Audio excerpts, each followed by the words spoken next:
get parking, put on a name badge, go shake hands, look in the eyes, press the flesh. To me, if an event's going to take 3-4 hours and I'm going to meet 5 to 10 new people, I could interface with 400 to 500 people during that same time frame from the comfort of my computer. So I'm a huge proponent for digital networking. My first company that I started was an internet marketing company. Grew that to about 400,000 in revenue. I was finding difficulty scaling past that because of the creativity involved in order to kind of come up with new innovative strategies to grow other people's businesses and product lines. And so in 2013, I said, hey, why don't I start another business where I'm still going to do digital marketing, but instead of making other people rich, I'm going to make me rich, right? And so started a search business, which is an executive search. So we go out and we find CFOs or CEOs or presidents and executive VPs and partner level attorneys and VP level financial advisors, and we poach those individuals and we bring them to our clients. And so the most valuable asset in my business is the company that's willing to pay me $50,000, $60,000, $70,000 in order to go poach someone. And so, a wise man once told me, hey, it's not about who you know, it's about who knows you. And so the things that we're going to kind of touch on and talk about today are, making sure that you get your name out there and making sure that you're leveraging digital technology to actually engage and create brand strength and create an image that your prospective buyers want to engage with and they want to kind of call on you whenever they do have a definitive need. So not sure if I left anything out. So today we have about 25 employees, 6 million in revenue. Last year we did 35% EBITDA on 5.4 million, just to kind of give you guys some insight into how lucrative this business can be. We don't really have cost of goods sold. A lot of the money that we spend is really in labor and employing headhunters to go out and find people. And then one of the things that I've mentioned to Omar earlier is we pay a lot of money to have access to data, right? If somebody contracts me and says, hey, I need a partner level attorney in Phoenix that has 20 years of experience with intellectual property law, I would love to be able to go into a database, pull up a list of all 43 people, hand that to a recruiter, and then just have them go headhunt them. So that's what we do. Well, good. I'm going to share my screen right now. You have any questions right now, Patrick, or are you good to go? Just give me a thumbs up. Awesome. Excellent. So right now you should be looking at a Word document, the power of digital networking. One of the things that I'll kind of showcase is just my own personal LinkedIn profile, and I'll provide some commentary on that before we get to everything, right? And so let me pull this up onto a different screen. I use 3 screens at the office. I'm a big believer in having information in front of me. That way I don't miss anything. So, kind of the first thing that I'll point out, right? Again, we're talking about the power of digital networking. It's one thing to publish content, and it's one thing to engage in content, but really the ultimate goal, guys, is to have somebody click on your profile to learn what it is that you do, right? We don't want to be thirsty. We don't want to be out there continually posting, I sell insurance. If you need insurance, buy from me. That's not what networking is about. Networking is about, hey, this is me. These are my interests. This is real life experiences and stories and things that I encounter on a daily basis. Oh, and by the way, you're going to develop a relationship with my persona, right? And then that way, if you know what it is that I do, whenever you're ready to buy, whether it's today, whether it's 6 months from now, whether it's 6 years from now, it's a matter of knowing that you're the person to call, right? And so, this is going to be, this stands out, right? In my name, I've got an actual goat. I'm endearingly known in the Houston community, and all the networking and in-person events that I go to for the Greater Houston Partnership and the Houston Business Journal and the National Business Development Association and all these groups that I'm a member of. When I walk in, they say, hey, it's the GOAT. It's 100% a gimmick, right? And for those of you who don't know, GOAT is an acronym for greatest of all time. People, I've developed videos and things of that nature. We all know Gary Vee. We all know the people that have very, very outlandish and in-your-face kind of internet personas. And guys, the purpose of that is you want to be remembered. Okay, you don't want to fall into the category of he looks like a banker, he smells like a banker, he acts like a banker.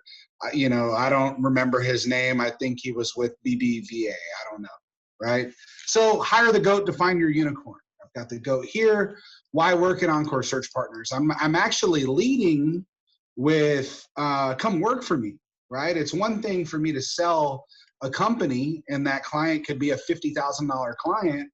But if I actually hire a high-level producer, that producer could generate $500,000 in revenue for me, right? And so I'm leading with my biggest moneymaker, high-level, aggressive, ambitious young talent that wants to come here and prove themselves in our corporate environment, okay?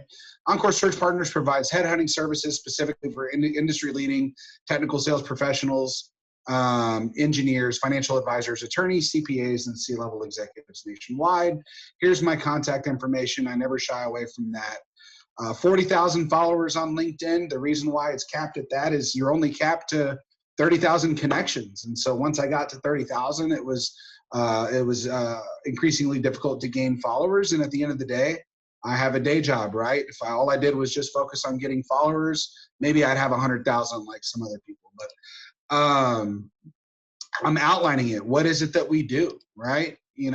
Engineers, manufacturing, technical advisors, attorneys, etc. And so kind of the first touching point that I'm going to focus on is establish focused credibility, okay?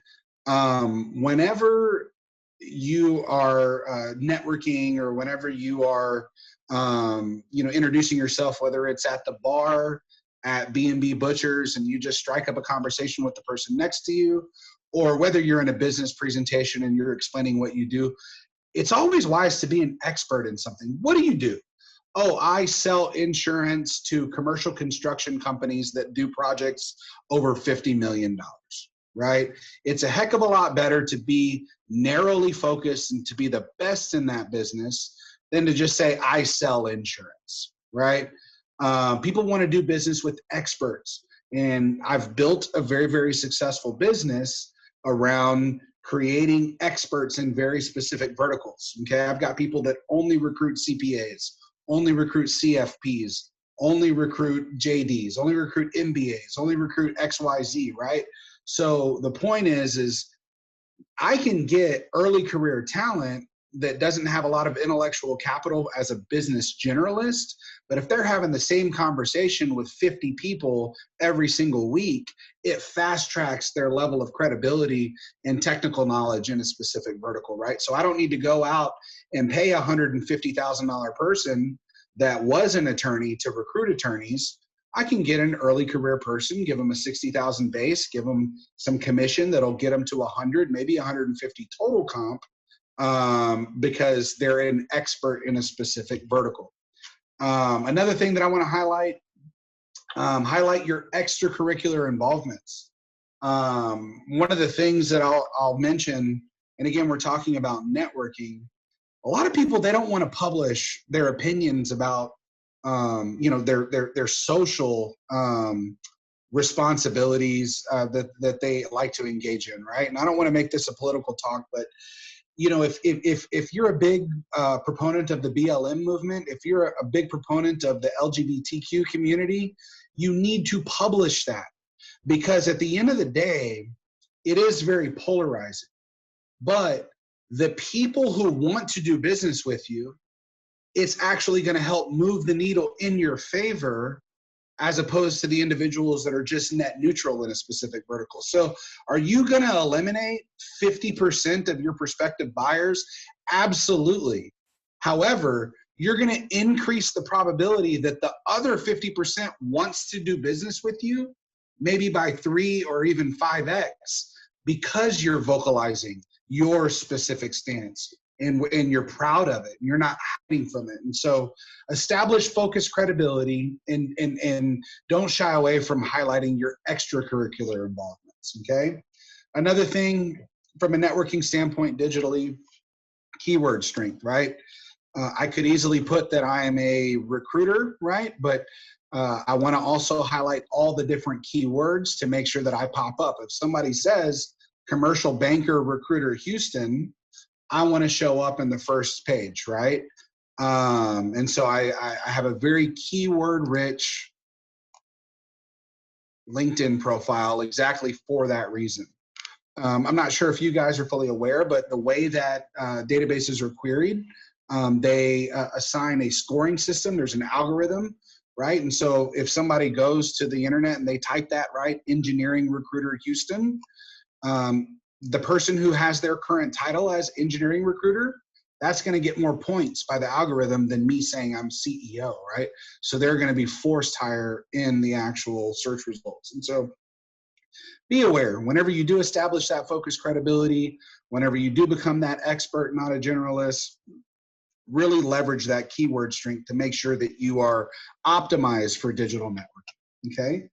Another thing, generate engaged followers. How do you do that? I'll tell you, I'll give you the secret sauce. I do it on Instagram, I do it on LinkedIn, and you'd be surprised at how your network is going to blow up, guys. Everybody knows that when if Patrick comments on my post, then all of a sudden his followers see my content published to the top of their feed, right? I mean, that's no secret. We know that. And so what you want is you want to create a network of people that are commenters. Does that make sense? You want to create a network of people that are commenters. And so how can I do that? Well, I don't even know who this Angie Keller is. She's an executive VP for one of my competitors that recruits engineers. I can go to these 53 people right now, and I can comment on their replies and also send them a connection request. Okay. So Natasha, I can't believe you worked there 20 years, right? So let me go. Wow. Oops.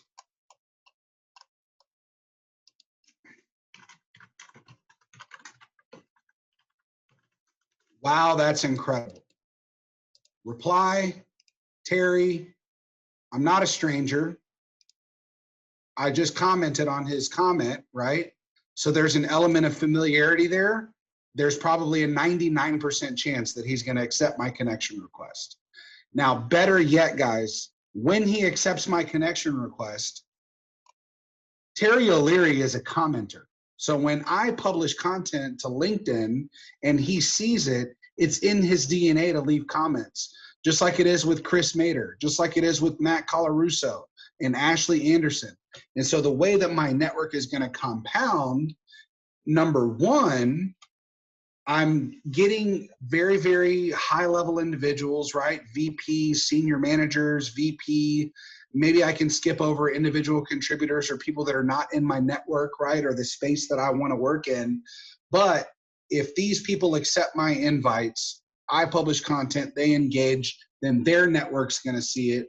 And then obviously it creates more opportunities for me to kind of mushroom out with the same exact process. Comment on comments, send connection requests, very high probability of an acceptance. When you publish content, serial commenters follow you. That's going to drive more engagement, right? So this wasn't scripted, but hopefully that makes sense, right? If I'm looking at Mark Leary, 17 comments. He's a consultant that's here in Houston. If I comment on this and send Chris Light a connection request, high probability. We can already see that I've done this with Mark Leary, right? Mark Leary, first connection, Houston, Texas. Chris Light, first connection. Jake Eckert, first connection. Kim Proctor, first connection. Jason Lee. So the point is, when I even post my content, these folks who are serial commenters are going to comment on my stuff. It's going to create more organic brand strength and publish me to the top. Okay. All right.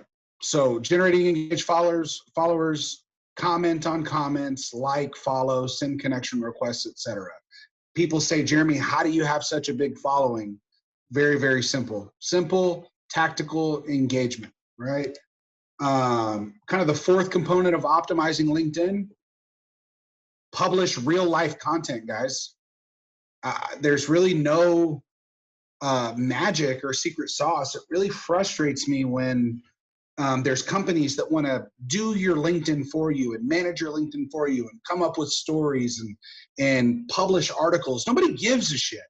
Nobody cares about a white paper on XYZ company, right? I mean, if they did, they would follow that company and they would get that data. What you want your organic followers to develop a relationship with is not your company. It's not the service that you provide or the problem that you solve in their market. They want to develop a relationship with you. Okay? They want to develop a relationship with you. They want to know what's happening with you.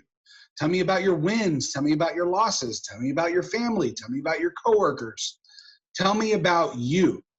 And remember, guys, remember the quote, people will develop a relationship with your persona, and when they're ready to buy, they will absolutely know who to call. This is how you do digital networking. It's the exact same way on Instagram. It's the exact same way on other social media platforms. Okay, I'm going to give you guys some insight into maybe 6 posts that I've recently done. One example, hey, give props. Remember, it's not always about you. You know, in this specific scenario, we're giving props. Bankers hours have a whole new meaning over the past 3 weeks. Last night, I received a phone call from a good friend of mine, the SBA man, David Velez. I'm not his client, but he called to check in on me. We made casual conversation. He said, man, I've been working 18-hour days for the past 9 days straight. When I asked him how much commission he was going to make closing all of these PPP loans, he said, we're not making any money at all. I'm processing these loans until 2 a.m. because every night, every single one of these applications is going to give a small business money to help keep people's jobs. And that's what I'm about, keeping families employed and keeping the American economy going. This was a real conversation, guys, with a buddy of mine who's a commercial lender. I published that, 1,200 likes, 64 comments, probably got 150 new follow requests because of that post alone, because I got 104,000 views, right? This is not about what Jeremy does or what Encore Search does, but I'll be pretty confident that tons and tons of people clicked on my profile to say, what does this guy do, right? So that's the first example. Give props.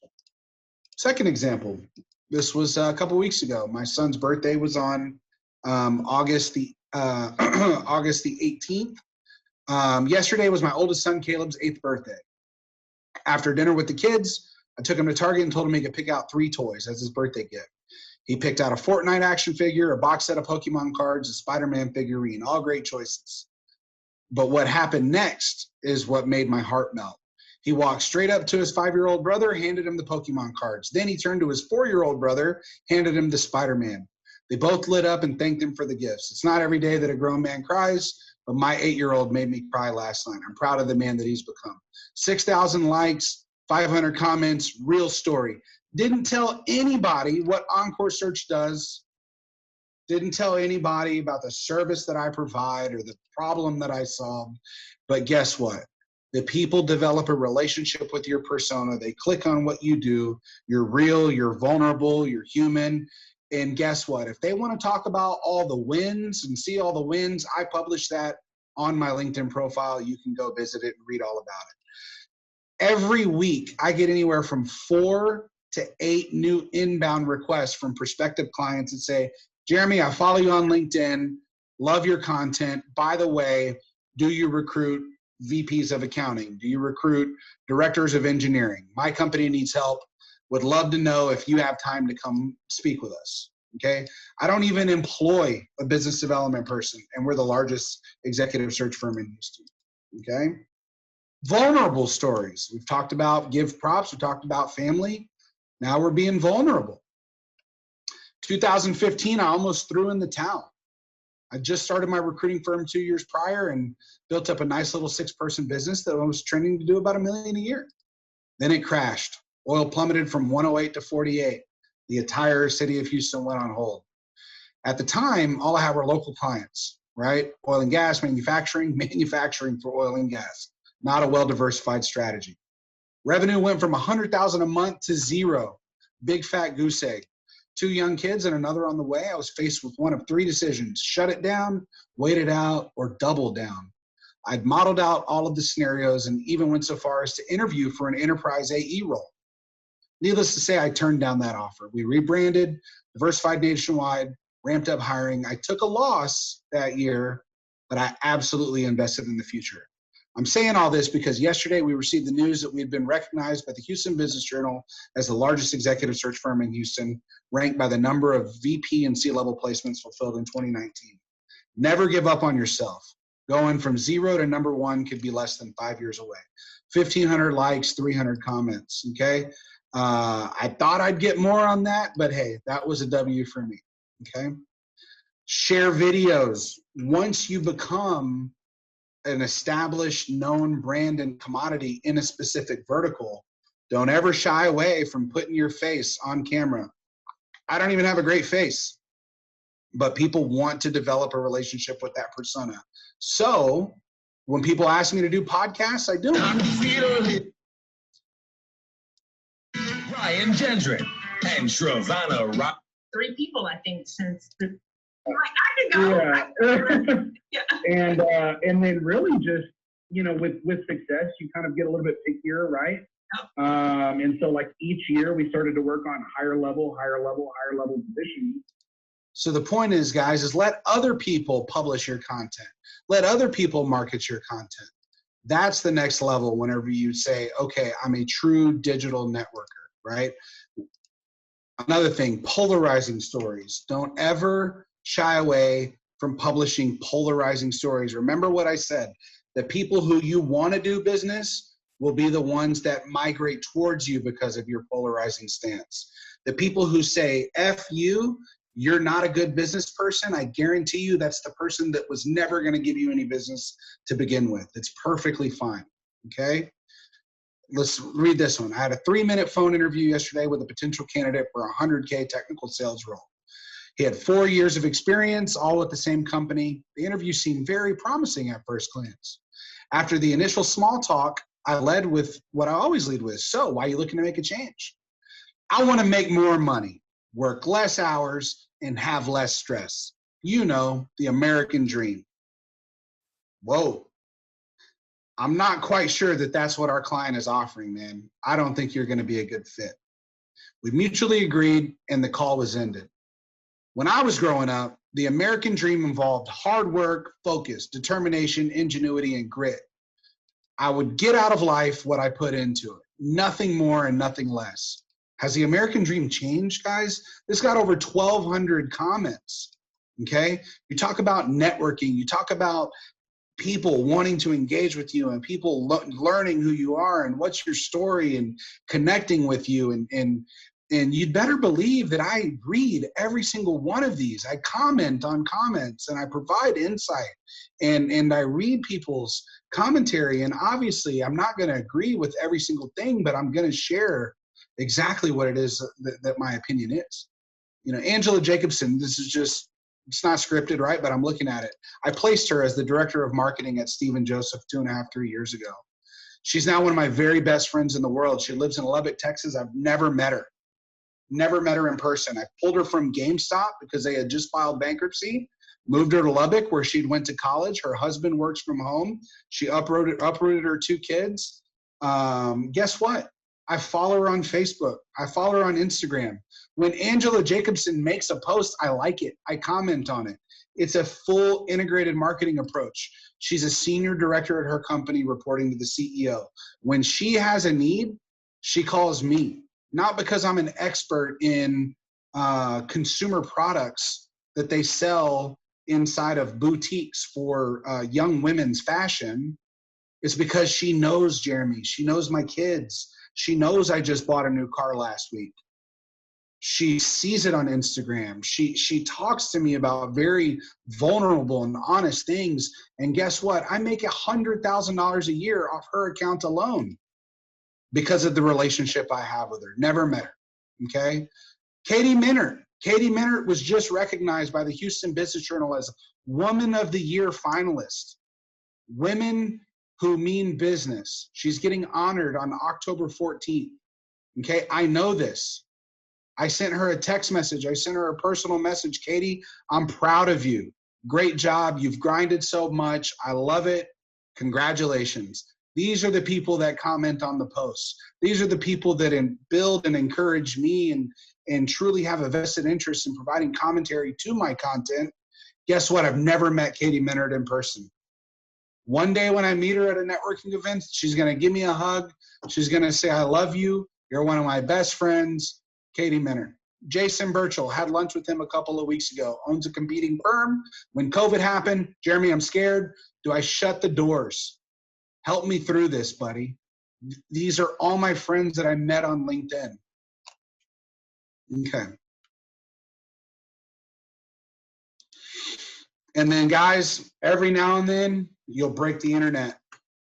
This is my highest viewed post that I've ever made in my entire career on LinkedIn. Let's take a look at it. I had a client tell me this week, okay, I love you, bye. Then he hung up the phone. Force of habit, I'm sure. I sat there replaying it in my head, just trying to make sure I heard what I thought that I heard. Then I did what any self-respecting professional service provider would do. I texted him, I love you too. 1.2 million views, 10,000 likes, almost 1,000 comments, right? Probably 1,000, 2,000 follow requests from people, okay? Guys, when you talk about digital networking and the value that it creates, it's about not who you know, but who knows you, okay? And so you want to create a brand that people want to engage with. You want to be honest. You want to be vulnerable. You want to make people feel valued. You don't want to be thirsty. You don't want to ask for business. You want people to come to you when they need your services, and then they're almost turning to you like, hey, I know you're busy. I know you're successful. Can you please help me out? I know Jeremy Jenson, the GOAT. Please let me know if you're too busy or if you can help us out, right? And so that's kind of my pitch, developing genuine relationships virtually. It is an integrated marketing approach. I do connect with them on all channels. How do you stand out? Be consistent. Don't just scroll. You have to engage. And that's kind of my 2 cents. I'll open it up to you, Patrick, and see if you guys have any specific questions or if you want me to drill down into anything a little bit more narrow or focused. Well, I really appreciate Jeremy. I think that was an amazing thing. And now just a couple of cents before I open it up. I think one of the approach that you make is one of the things that a lot of people, I think when they look at what you're doing, Jeremy, I think people like at first glance they say, oh, you know, he's not genuine. You know, he's just trying to, you know, he's just trying to post his brand. But when you get to, I've gotten to know you just briefly, and I've also, you know, kind of seen what you've done, and you can see that the genuine heart there, that you really are interested and you have genuine relationships in your life, right? And in everything you're doing, you're connecting with people, and you're making those connections in a way that's, you know, loving and kind, and you're reaching out to people in a way that's healthy. And I think that's a lot of the time that I think people look at business people, look at networkers, look at people who are going out there and being successful. They can't, I guess they don't understand that you can do that in a genuine, positive way that's healthy and helping people. And I think that's something that's very remarkable that you're doing. And I really, my hat's off to you. Well, thank you very much. I also have another rule of thumb that I mandate throughout the organization is if someone sends you a message, you always reply, okay?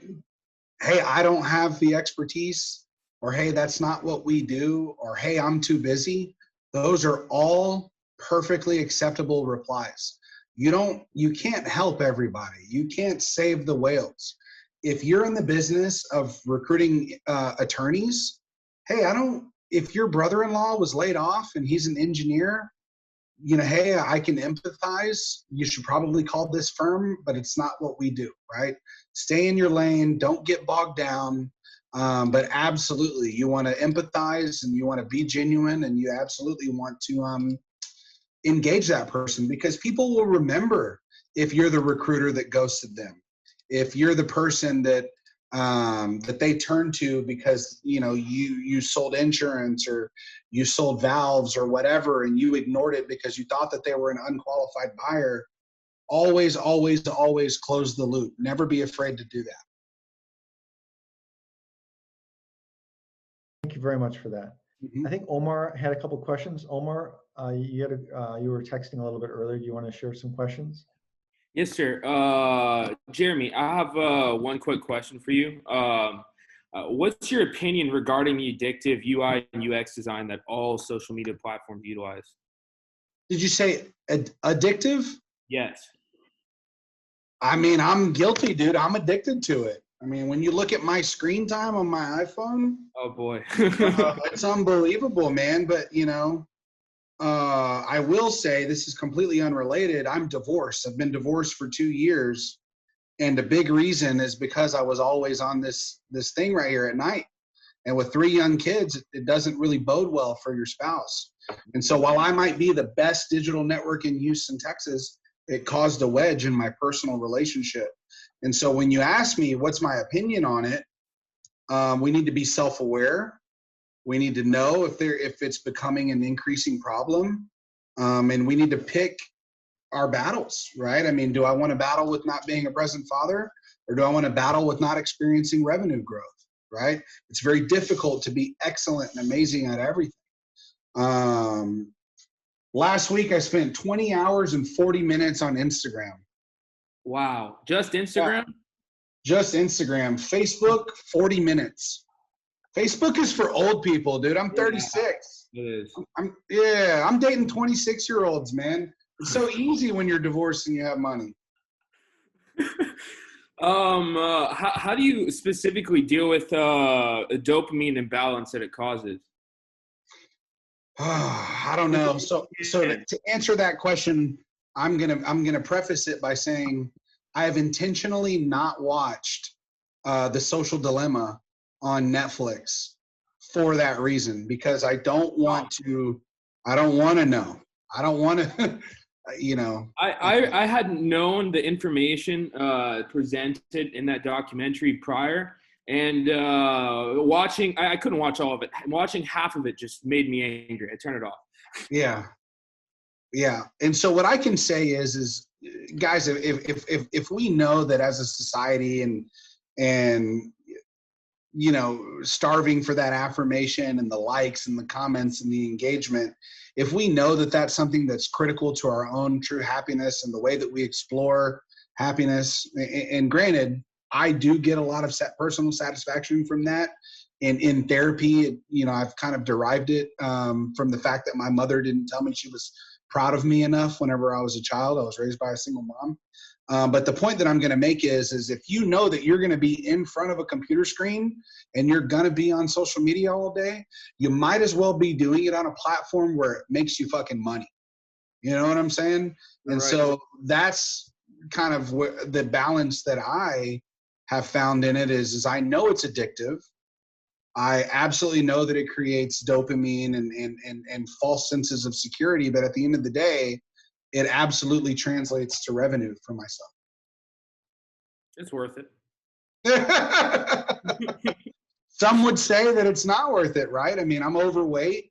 I'm not unhealthy, but I'm overweight. I could easily be spending that time in the CrossFit gym, right? Or with a personal trainer.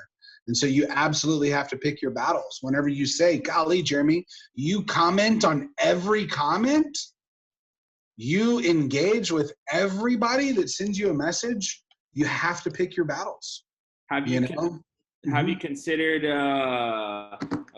dopamine, what's the word?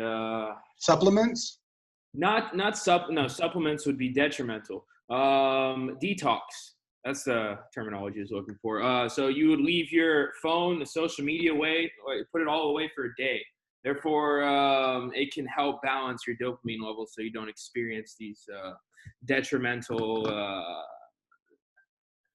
habits. I've not explored that. Something to consider. Any more questions? I'll point out one thing, and I'll share with you. I think Jeremy hits on a point that a lot of entrepreneurs go through is, well, most of the entrepreneurs, and I was in EO and an adjunct in YPO, is one of the things a lot of entrepreneurs battle with is addiction. We have highly addictive personalities. It's one of the things that makes us good, but also one of the things that drives us to do a lot of different things. And in my life, I usually swap one addiction for the next one. And so like I got into, I was very workaholic. And then when that wasn't working for me, and I ran into the same situation that you were talking about, Jeremy, with my own personal life, I got into sports. And so I put 40, 50 hours doing Ironmans all the time. And then that was just, it was just another addiction, so you just run from one to the next. So just understand, it's one of the things that when you're talking about, it's one of the things that also drives entrepreneurs. It's one of the things that we have to be cognizant. And I think that it also leads us to the self-awareness, is when we go through this, we see it in ourselves and we start understanding that maybe it's not the best thing for us either. And then we have to kind of find a way, with that part of our lives.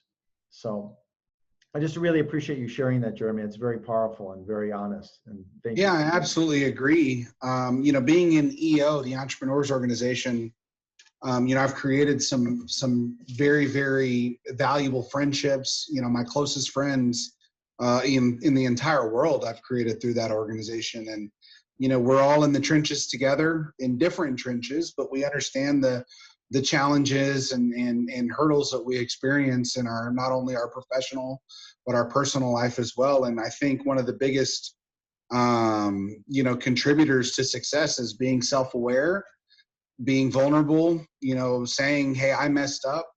I'm going to fix it and it won't happen again. It takes a lot of humility to be successful. If you think that you're always the smartest guy in the room and the person that has all the answers, I think it's going to absolutely inhibit your success in business.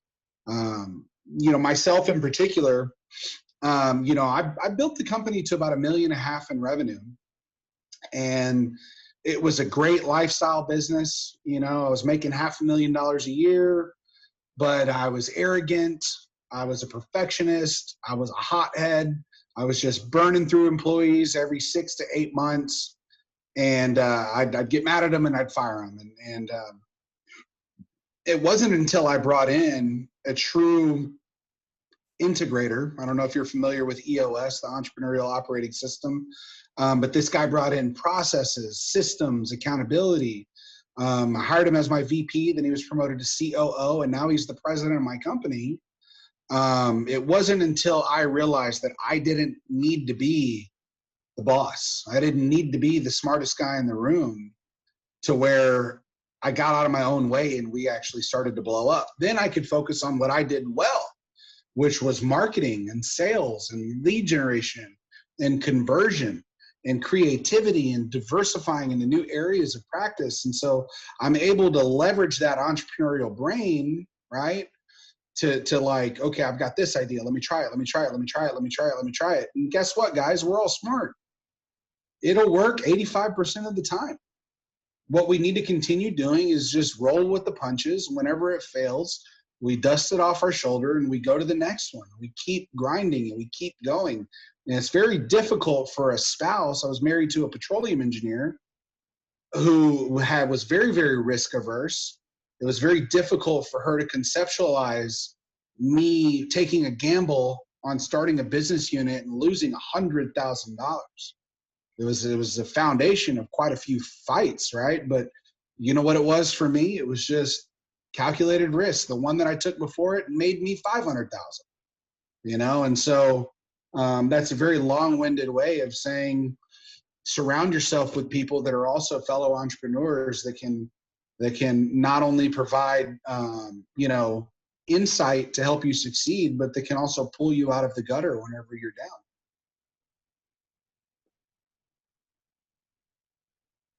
It's very true. Let's hear from some other people. Yeah, let's see. Any other questions? Omar's the star student, it sounds like. Dara, Louisa, anyone else? Any other questions? I don't want Omar to. Miriam?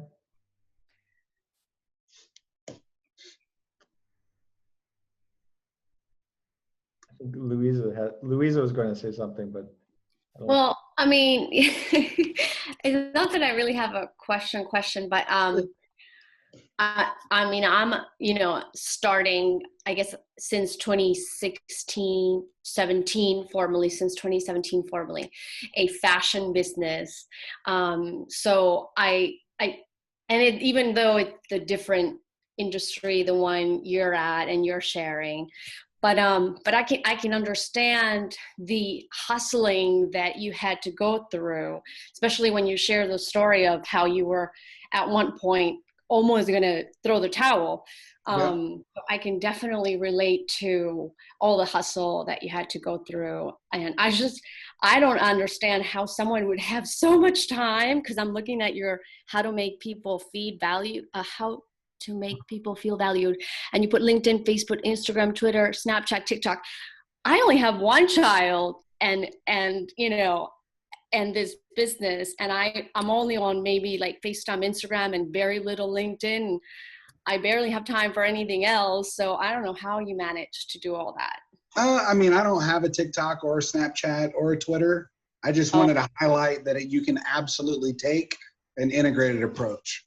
So I spend most of my time between LinkedIn and Instagram. And my Instagram is very, very professional. But it also highlights my personality and all the wins and successes, right? So my business is very different than, let's say, the fashion business, in a sense that I get paid 100% commission. I get paid on performance, just like a realtor does, right? So if I was selling a $2 million house and I was looking for a realtor, would you want your realtor to pull up in a Toyota Camry that was like a 1997? Or do you want her to drive a brand new Mercedes and have the perception that she's at the top of her field and makes $1 million a year, right? So my Instagram is very extra because people need to know that we're the best and we close deals. And so you don't hire a social media person to handle all your social media. You're the only one that does all your social media?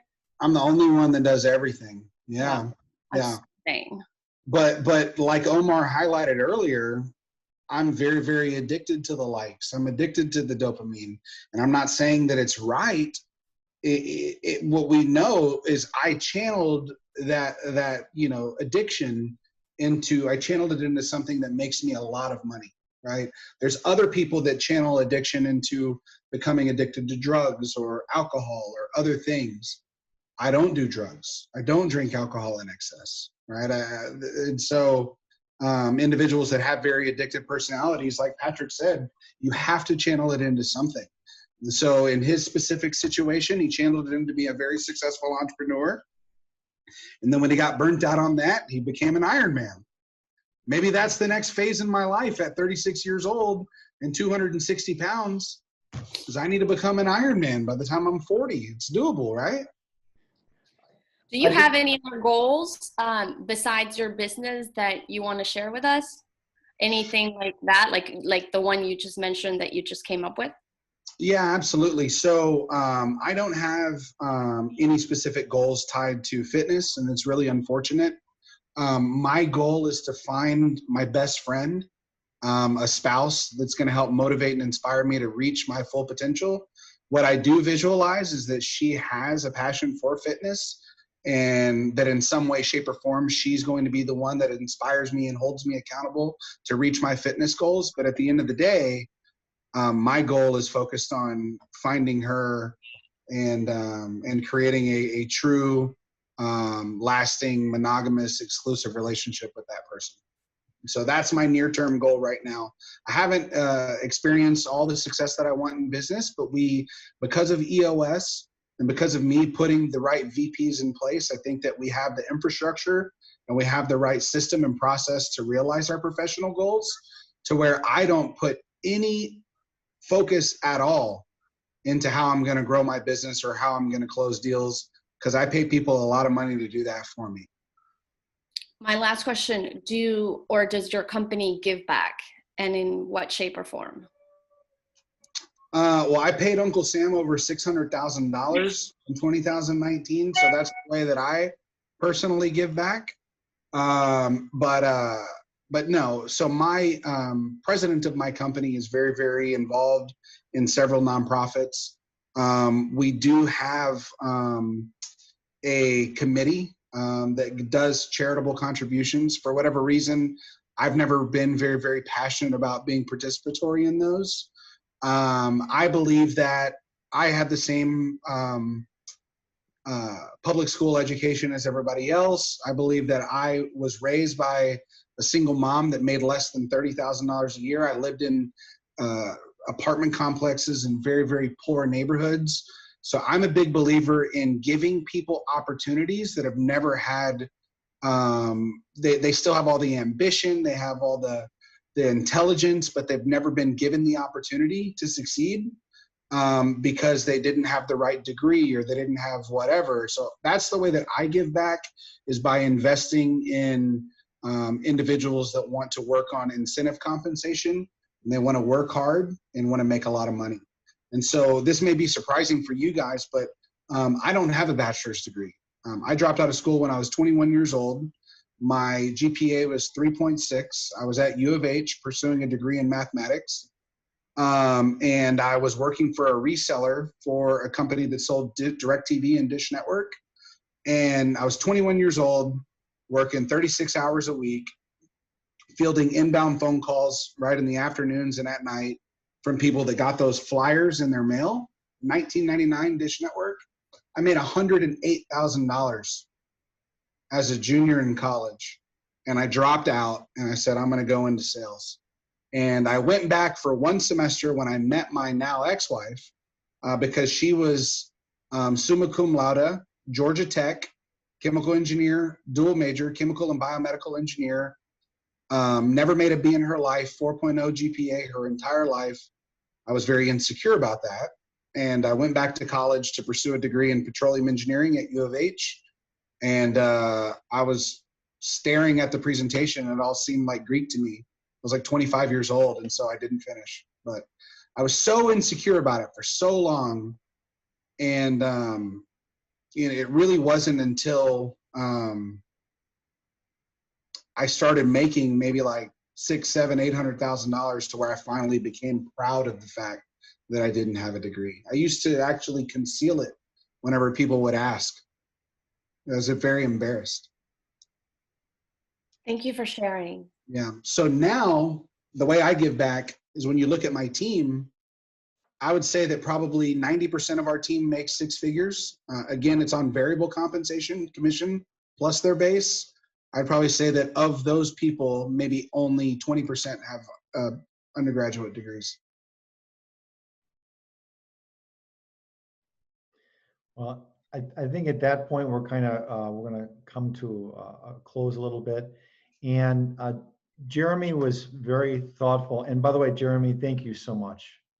Oh yeah, absolutely. It's very beautiful and very very genuine. You know, I think we went into a path there. I don't think we were going in, and I think it came out on the other side a really beautiful place. So thank you very much, Jeremy. Absolutely. Thank you guys for bringing great questions. Yeah. Thank you. Thank you so much for your time. Jeremy's got a unique opportunity. Is it okay to mention this, Jeremy?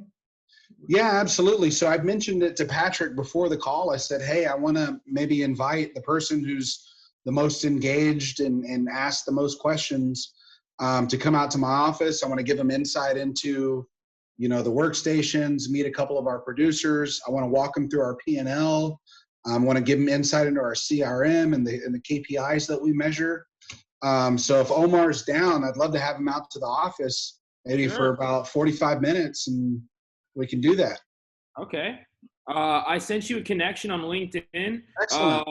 I will send you a private message with my phone number, and we can schedule a time. Excellent. Sounds good, man. Awesome. Thank you so much for the opportunity. Awesome. I appreciate it. Can I invite myself too? Can I tag along? Absolutely. Absolutely. There's a true entrepreneur, huh? You say, give me one and two sign up, right? Only if she brings, here's where, if I didn't mention it, I'd be mad at her if she didn't. Yeah. Bring your products so you can sell them to my employees. There you go. What are your products, Louisa? All right. You have girls in your office? It's 80% women, of course. They're more coachable and they have better attention to detail. Okay. Okay. So at that, Louisa, share your information as well. And at that, we'll come into the end. Well, it looks like we created some great opportunities here. And once again, Jeremy, we couldn't have done it without you. I mean, really just a very amazing on multiple fronts, great presentation. And thank you so much for making the time tonight to share with these younger, these younger entrepreneurs who are just coming up. And one last thing I have to say is thank you so much to the young entrepreneurs who are bold, just starting out. The world is going to, we need you. Without entrepreneurs, there's nothing going to happen. And you are absolutely our future. And thanks for everyone who showed up tonight. We really owe it to you. So thank you very much to everyone. Awesome. Thanks, guys. Thank you. All right. Have a good night, everyone. Thank you, sir. Thank you. Have a good night, everyone.